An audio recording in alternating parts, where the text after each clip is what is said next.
Salve, salve galera do Central HQ, bem-vindos a mais um vídeo da série de Top 10 aqui no canal.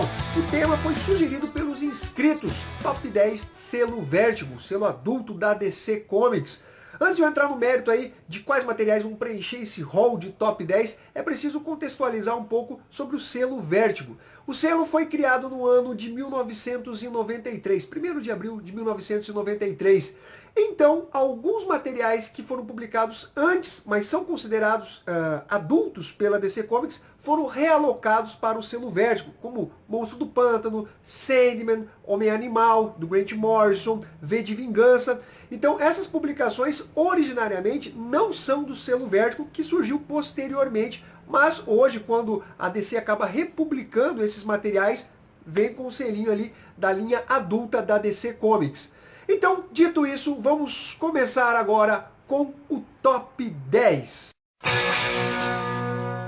Na 10ª posição nós temos Y, o último homem da dupla criativa Brian K. Vaughan e Pia Guerra. Após uma súbita e espontânea morte de todos os animais com cromossomo Y, inclusive humanos, nós vamos acompanhar a saga de Yorick Brown, um jovem ilusionista do Brooklyn, junto com o seu macaquinho, o Ampersand, são os dois únicos sobreviventes desse mundo colapsado, caótico, que se tornou o planeta Terra. As mulheres têm que lidar com a perda de praticamente todos os homens. Somente o Yorick e o macaquinho possuem o cromossomo Y, né? Então são do sexo masculino.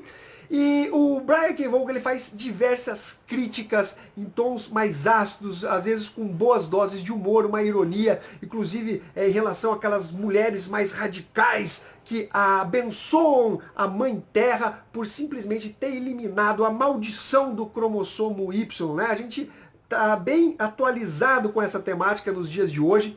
É uma saga muito legal, a gente vai acompanhar as aventuras e desventuras do Yorick Brown, o grupo de amigos que ele acaba encontrando no caminho, mas também de perigos, traições, conspirações. Uma saga muito bem escrita, mas que, ao meu ver, no final deixa um pouco a desejar. De qualquer sorte, essa publicação saiu aqui no Brasil pela editora Panini Comics em 10 volumes em capa cartonada, e agora a Panini está relançando em formato de luxo, capa dura, e serão 5 volumes. Lembrando que essa série já teve publicações por outras editoras, mas não de forma completa. Em nono lugar, nós temos Scalpo, do Jason Aaron e R.M. Guerra na arte. Vai contar a história de uma reserva indígena, Rosa da Pradaria, onde os índices de drogas, alcoolismo, prostituição, viciados é altíssimo, e tudo sobre o manto do chefe tribal. O protagonista da série, Dash Cavalo Ruim, abandonou a sua comunidade por cerca de 15 anos, mas ele retorna como agente infiltrado do FBI. Ele vai trabalhar com o chefe tribal, o dono do cassino, o cara que permite todas as ilicitudes na reserva indígena Rosa da Pradaria, Lincoln Corvo Vermelho.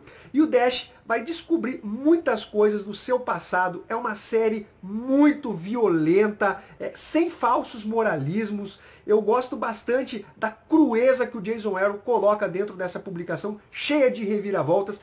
Eu confesso que o início da publicação eu achei um pouco fraquinho, mas depois que ela embala, a partir do 3º arco, ela vai até o final em altíssimo nível.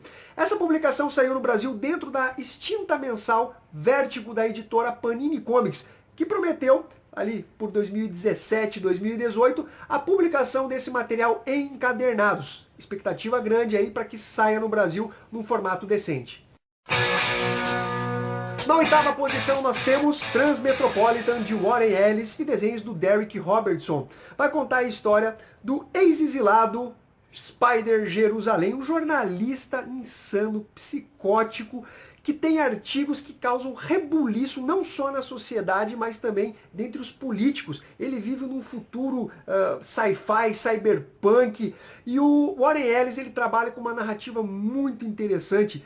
Ele coloca termos como criogenia, liberdade de expressão, raças alienígenas, sempre com tons irônico, um humor muito ácido, cenas, eu diria até um pouco extremas do personagem. Ele não tem medo de ninguém, o cara bota a cara a tapa, e é uma história com um linguajar um pouco pesado, cenas inusitadas, um material de extrema qualidade. Essa publicação saiu aqui no Brasil em 6 volumes pela editora Panini Comics. É uma das melhores produções de ficção científica dos quadrinhos. Na 7ª posição, Monstro do Pântano, de Alan Moore, com desenhos do John Totleben e Steven Bissette, também a fase posterior do Rich Veitch. Publicação que é muito foda e é considerada a precursora do selo Vértigo. Nós temos Alan Moore com carta branca para trabalhar com o Monstro do Pântano, série que estava para ser cancelada. Ele reformula o personagem, mas sem desconsiderar as histórias anteriores. Uma ótima sacada do Mago Barbudo. Nós temos uma apresentação do Monstro do Pântano como um ser diferente de Alec Holland, que simplesmente serviu como uma consciência para a formação do elemental Monstro do Pântano. Temos uma ampliação da mitologia do Monstro do Pântano com a criação do Parlamento das Árvores, depois, posteriormente, com o Broto, que é a criação do Rich Veitch.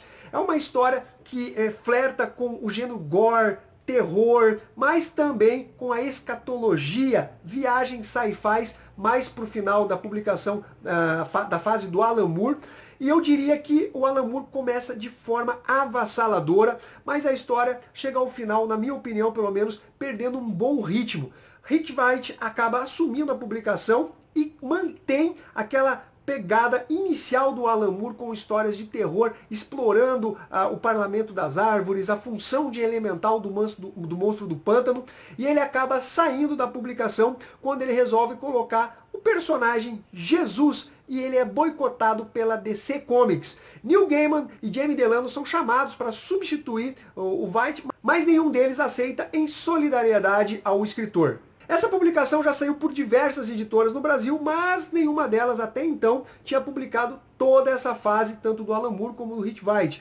A editora Panini Comics lançou 6 volumes, englobando toda a fase do Alan Moore, e lançou 2 volumes, Regênese, até agora, da fase do Veitch. Publicação que vale a pena você acompanhar.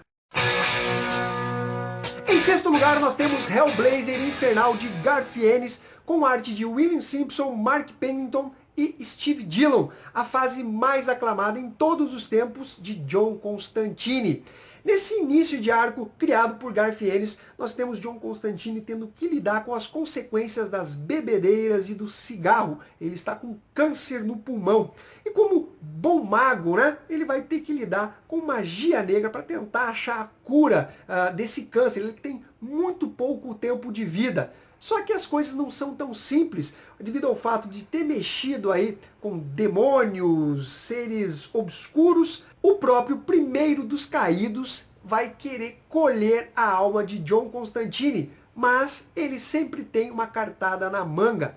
É uma série simplesmente espetacular. Eu, quando li pela primeira vez, fiquei imaginando a criatividade do Garth Ennis para bolar todo esse esquema de jogo entre John Constantine e os Três Caídos. Série sensacional que vale a pena você conferir. Aqui no Brasil ela saiu em 7 edições, são 7 volumes publicados pela editora Panini Comics.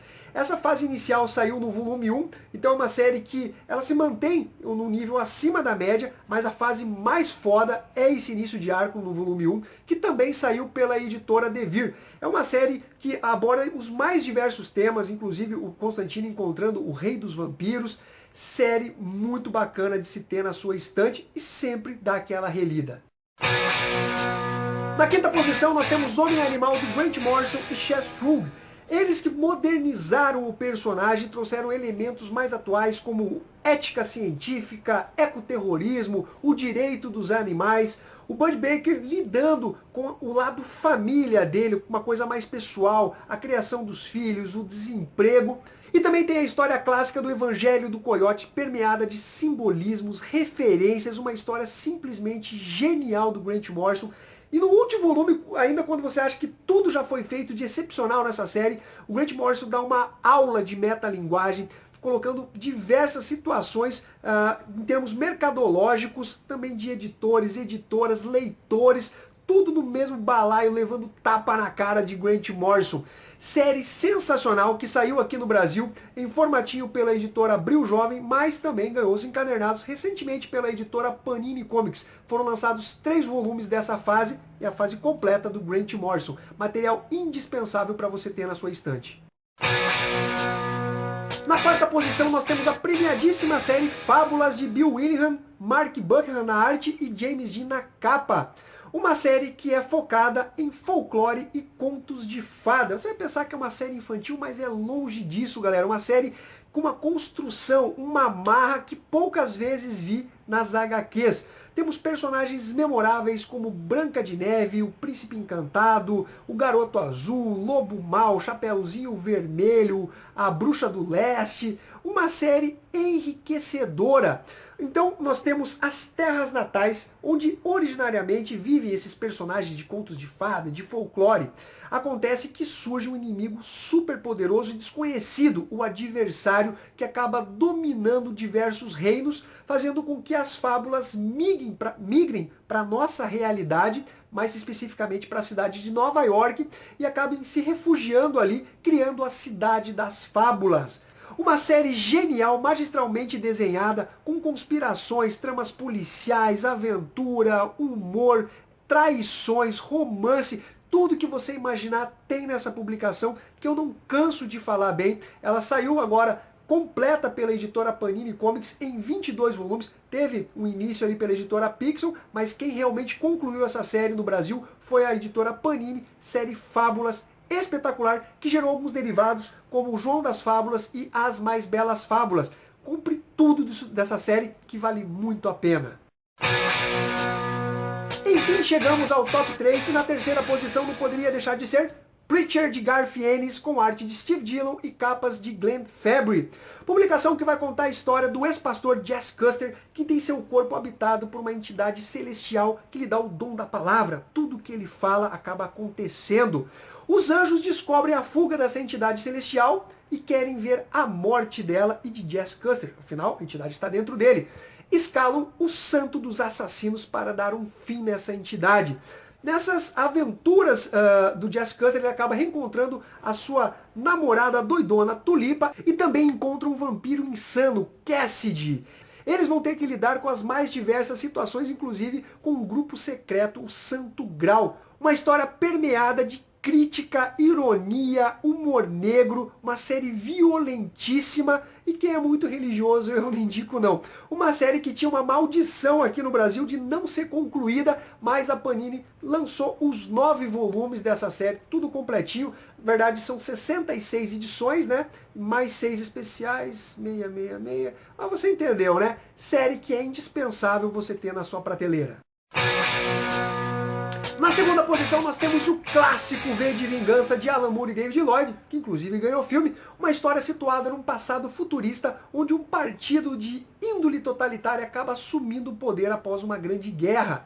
Nós temos ali elementos de campos de concentração, polícia secreta, vigilância sobre as pessoas, uma Inglaterra tomada pelo totalitarismo. Surge o protagonista V, um cara com capacidades sobre-humanas e que tem ideais anárquicos. Ele quer simplesmente destruir esse governo ditatorial da Inglaterra. Nesse processo ele conhece uma garota que perdeu os pais durante a guerra e tem ela como uma aprendiz. E ele começa a passar essa ideologia, mostrando resquícios da cultura do passado em confronto com essa Inglaterra totalmente sombria, de vigilância, onde os direitos são limitados. Ele usa inclusive uma máscara ali baseada no Guy Fawkes, né? Um personagem que realmente existiu na realidade. Essa série ela tem uns diálogos simplesmente sensacionais, frases de efeito simplesmente foda demais, e você precisa ter ela na sua coleção. Saiu por diversas editoras, Editora Globo, Via Letera, e também numa edição caprichadíssima da Panini Comics, uma edição definitiva em capa dura. Fica a dica pra você. Na primeiríssima décima posição nós temos Sandman, de Neil Gaiman, com artistas diversos e capas por Dave McKean. Nós vamos acompanhar a saga de Morpheus, um dos 7 perpétuos, ele que é a representação do sonho. Aliás, os perpétuos não são deuses, são entidades além, são entidades abstratas que têm representações antropomórficas. No início da série, nós somos apresentados a Morpheus sendo preso, mas na verdade esses humanos que o capturaram estavam tentando pegar a sua irmã, a Morte, para se tornarem imortais. E a partir daí nós temos toda uma escalada de desenvolvimento não só do sonho, mas também dos seus irmãos. E toda uma construção envolvendo o passado e o futuro desse personagem, questões filosóficas, questões morais, algumas pitadas de terror, de suspense, de reviravoltas. Uma série com uma bagagem cultural simplesmente fenomenal e a história não é te dada de forma mastigada. O Neil Gaiman faz com que o leitor interprete não só os diálogos, como as ações dos personagens. Ele já até falou que a obra não pertence mais a ele, inclusive diversas teorias dos fãs ali relacionadas à história são criadas. Meu, que material espetacular, uma série premiadíssima que você precisa ter na sua coleção. Sandman saiu completo aqui no Brasil pela editora Globo, em 75 edições, 11 volumes pela editora Conrad e 4 edições definitivas da editora Panini Comics. Tem outros especiais relacionados ao universo de Sandman, que é muito vasto. Nós temos Morte, Caçador de Sonhos, Teatro do Mistério. É uma série simplesmente espetacular, que é muito influente e premiadíssima no mundo dos quadrinhos. Agora, galera, eu vou mencionar as séries que merecem menções honrosas dentro do universo do selo Vértigo. Vamos lá então, Sem Balas, de Brian Azzarello e Eduardo Risso. Os Invisíveis, de Grant Morrison e Phil Jimenez. Swift Tooth, de Jeff Lemire. O Inescrito, de Mike Carey e Peter Gross. Então é isso aí, galera, espero que vocês tenham curtido esse vídeo. Coloca a sua lista aí de top 10 do selo Vértigo. Aposto que vai ter muitos dos materiais da minha lista. Então é isso daí. Se você não é inscrito, se inscreva no canal, curta os nossos vídeos, compartilhe, comentem e ficamos até a próxima. Fui!